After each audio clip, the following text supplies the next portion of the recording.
आपसे किसी बरादरी के नाम पे वोट लेता है। मैं आपको कहता हूँ, आप अपने में जो बेहतरीन बच्चा हो उसको आगे कर दो। बिश्ना में हमेशा, जैसे असगर साहब अभी कहते थे, आप वेव के अगेंस्ट चलते हैं, जो हवा होती है हवा के अगेंस्ट चलते हो। शायद उसी कारण बिश्ना की एक पहचान है, वरना आज 43 सीटें हैं जम्मू में। जम्मू शहर की 12 सीटें 13 सीटें हैं, लेकिन बिश्ना आना हारे के लिए फ़ख्र की बात होती है, क्यों यहाँ लोग समझदारी से वोट का इस्तेमाल करते हैं। आप हमारे इस नौजवान को एक मौका दीजिए, इसके पीछे अल्ताफ़ बुखारी और पूरी अपनी पार्टी खड़ी हो जाएगी। जिता के तो आप इस नौजवान अश्विनी को भेजोगे, लेकिन मैं वादा करता हूं आपका नुमाइंदा अल्ताफ़ बुखारी होगा। लोगों को मेरे पास आकर अपने मसले बताने होंगे। मैं आपका एमएलए हूँगा जिस वक्त आप इसको बनाएंगे। यह आपके साथ वादा रहा। अगर हम अपनी नई पौध को मौका नहीं देंगे तो फिर कब ये नौजवान सामने आएंगे। बुज़ुर्गों को हमेशा ये होता है कि हमारी ज़िंदगी में नौजवान आगे आ जाए, ताकि अगर कोई इनसे गलती भी हो जाए इनको हम रास्ता दिखाएं। मेरी बुज़ुर्गों से वो अपील है कि ये नौजवान सामने आया है। मेरी नौजवानों से अपील है कि एक नौजवान आप में से आया है। माताओं से, बहनों से ये अपील है, एक मौका दीजिए, आपको हम दिखाएंगे कि हाँ, जिस नौजवान को आपने मौका दिया वो आपके लिए अल्लाह के फजल से करिश्मे कर लेगा। हमारी जमात बहुत नई जमात है, मैं नहीं कहूँगा हम बहुत पुराने हैं, लेकिन जो मेरे साथ नेता लोग हैं इनकी एक्सपीरियंस बड़ी है, इन लोगों का तजुर्बा है। उस तजुर्बे का फ़ायदा अगर मुझे लेना है तो आपकी खिदमत के लिए लेना है। मुझे अपने लिए कोई सत्ता नहीं चाहिए, मुझे जो चाहिए आप लोगों के लिए चाहिए। और अल्लाह के फजल से जो नई सरकार बनेगी अपनी पार्टी के बिना किसी और की नहीं हो सकती है। जम्मू कश्मीर में हवाएं बदल गई हैं। हवाएं उसी दिन बदल गई थी जिस दिन दिल्ली ने हमसे 370 और 35 से छीन लिया। उनको लगता है कि 370 और 35 ये छीन के हमने शायद बहुत बड़ा कारनामा किया। मैं कहता हूँ शायद हम एक बड़ी मुसीबत से निकल गए। क्यों? हम पे एक एहसान माना जाता था इस विशाल मुल्क का कि भैया तुमको तो 370-35 से स्पेशल स्टेटस दिया है, हमारे घर में रोटी नहीं, हमारे बच्चों को नौकरी नहीं, लेकिन हमें कहते थे तुम तो 370 वाले हो।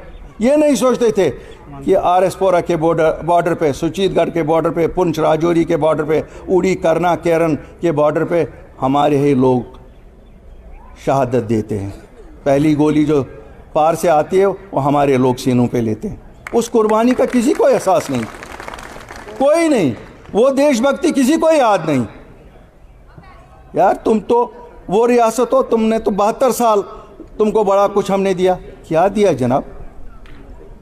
जम्मू कश्मीर को दिया क्या? आपने 2 खानदानों को दिया, आपने जम्मू कश्मीर के लोगों को कुछ नहीं दिया। दिल्ली वालों याद रखो, सुनो, हम समझते भी हैं और देखते भी हैं।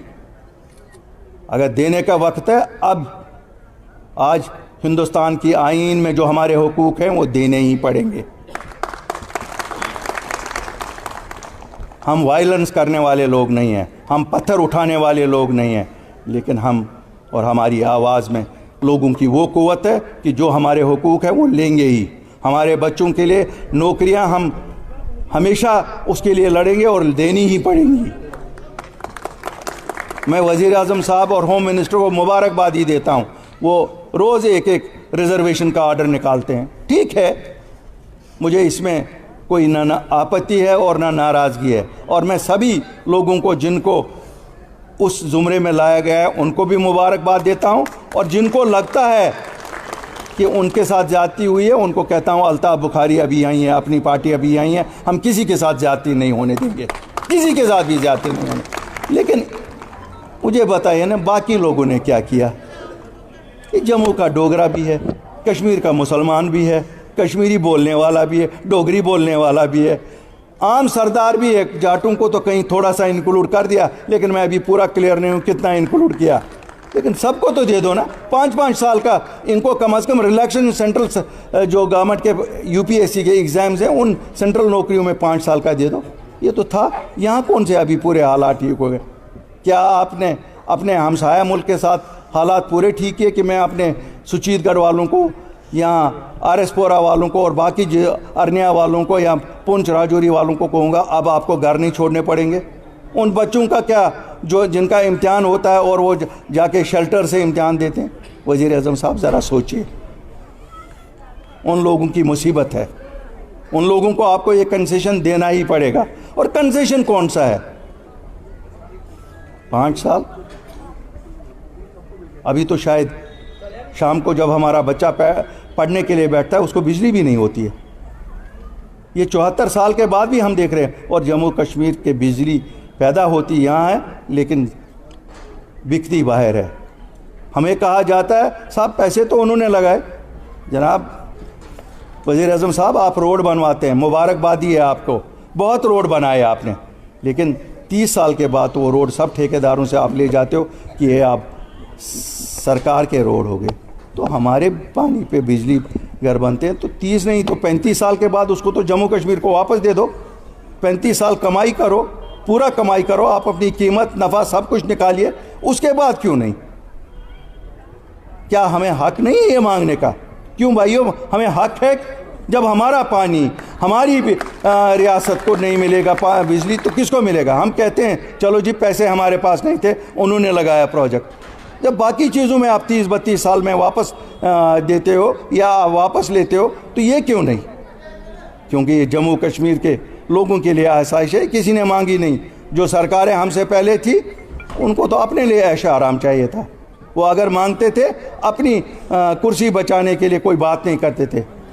हम तो कुर्सी को कोई तरजीह नहीं देते, हम तो कहते हैं जो हमारे लोगों का हक है वो दे जाए।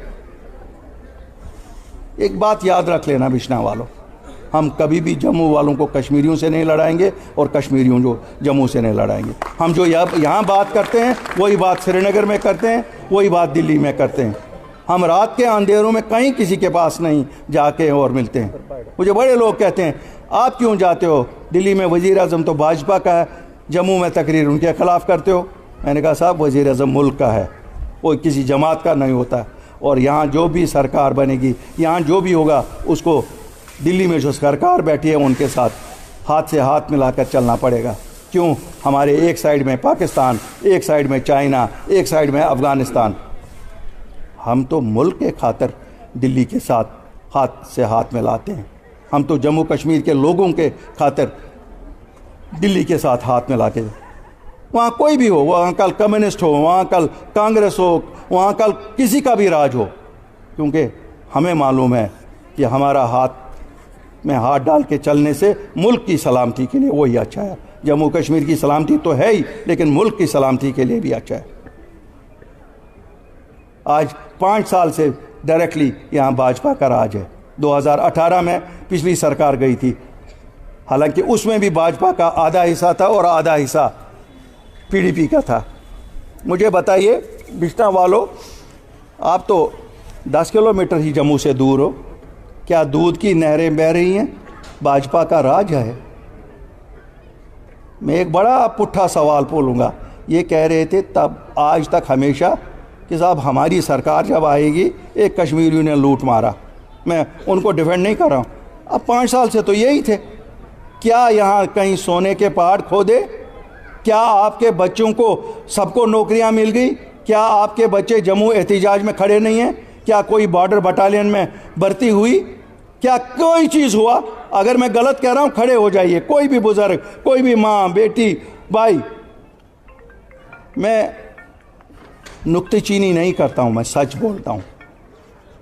हाँ, एक चीज़ हुई, हमें जो रेत की ट्राली 500 रुपये में मिलती थी आज 4000 रुपये में मिल रही है। ये वो 3500 अब यूपी जाता है। अब ये जम्मू का वो नहीं निकालता है जो मज़दूर निकालता था, अब निकालता आज भी वो है। उसको 500 की जगह 400 ही मिलते हैं। बीच में मोटे हो गए ठेकेदार जो पंजाब से आए या यूपी से आए, और खून अगर चूसा तो मेरे जम्मू वासी का चूसा, मेरे उस गरीब का चूसा जिसको घर बनाना था। क्या हम गलत ये बात कहते हैं? यहाँ घर घर शराब के ठेके खोले। क्या यही तरक्की है? क्या इसी को तरक्की कहते हो? और लाए कहाँ से शराब बेचने वाले? ये भी यूपी बिहार से शराब और शराब वहीं से लाए। भाई वहीं पिलाओ शराब, यहाँ से बना के वहीं ले जाओ। हमें तो माफ़ करो, मेरी इन बहनों को तो माफ़ करो। इनके घरों में तो इसी से एक बड़ी मुसीबत आ चुकी है। क्या मैं गलत कहता हूँ? यहाँ के अफसर छोटे थे या बड़े थे, कहाँ दिखते? कहीं हैं? क्या ये काबिल नहीं थे? जम्मू के थे या कश्मीर के थे? कम से कम हमारी भाषा तो समझते थे, हमारे दुख दर्द को तो समझते थे। उनको कहते हैं नाकाबिल है। उनको या लद्दाख भेज दिया या ऐसी जगहों पे रखा जहां वो दिन को मच्छर गिन रहे हैं या मच्छर मार रहे हैं। कब तक ये नाइंसाफ़ी? अगर यही आपका मतलब है नया जम्मू कश्मीर, तो हमें ये मंजूर नहीं है। हमें नया जम्मू कश्मीर वो मंजूर है जिसमें हमारे लोग, हमारे अफसर सरे फिरिस्त हों और बाकी सब पीछे हों। हम नहीं कहते हैं अगर 74 साल में सियासतदानों ने यहाँ लूट मार की है। मोदी साहब, हमने तो नहीं देखा आपने किसी का बाल बीका कर दिया। कहते तो बहुत कुछ हो, सुनते तो हम बहुत कुछ हैं। कहीं ये बात तो नहीं कि अंदर से आप सब मिले हुए हो,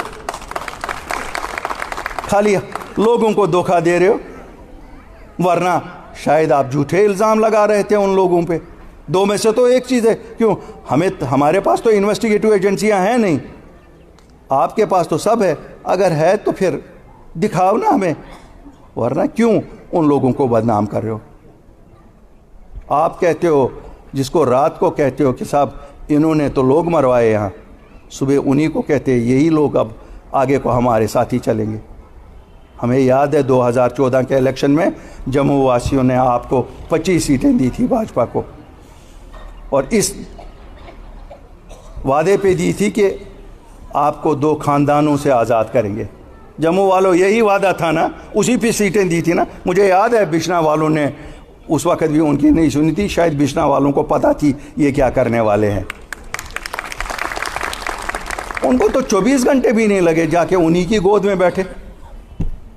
24 घंटों में वो धुल गए। धोबी कौन सा ये था, हमें भी बता देते तो हम भी उस धोबी के पास जाते, शायद हम भी करते। जम्मू कश्मीर के लोगों को कहता मैं, यार अपने आप को नहला दो उस धोबी के पास, क्यों दिल्ली वालों को ये धुले हुए लगते हैं।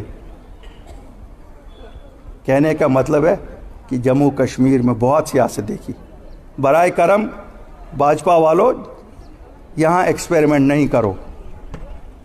हम लोग बहुत सताए हुए हैं, हमें 74 साल से यही देखा है। भारत की सरकार कहती है कि हमें पूरे मुल्क में असेंबली और पार्लियामेंट का चुनाव इकट्ठे करना है, यही कहते हैं ना। फिर एक कमेटी भी बनाते हैं, उसमें पुराने सदर को चेयरमैन बनाते हैं।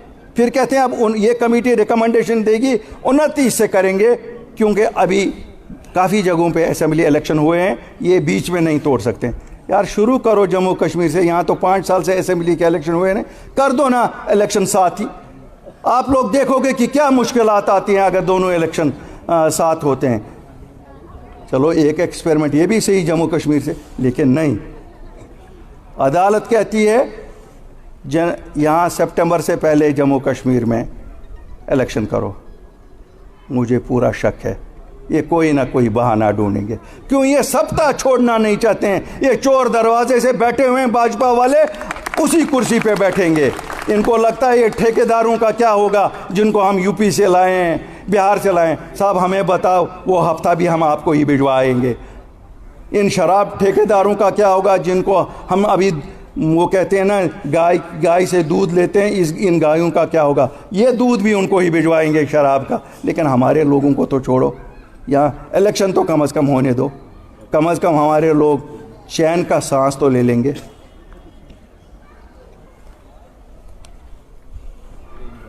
मेरी जमात के जो सदर है सरदार मनजीत सिंह जी, आपके गवांडी भी है, नज़दीकी है, बहुत इन्होंने विस्तार से आपको बताया। इन्होंने जो बताया आपको, मैं एक चीज़ आपको बताऊंगा, ये नारे नहीं हैं, ये वादे हैं। और ये उस इंसान के वादे हैं जिसका मिशन है खाली लोगों की खिदमत करना।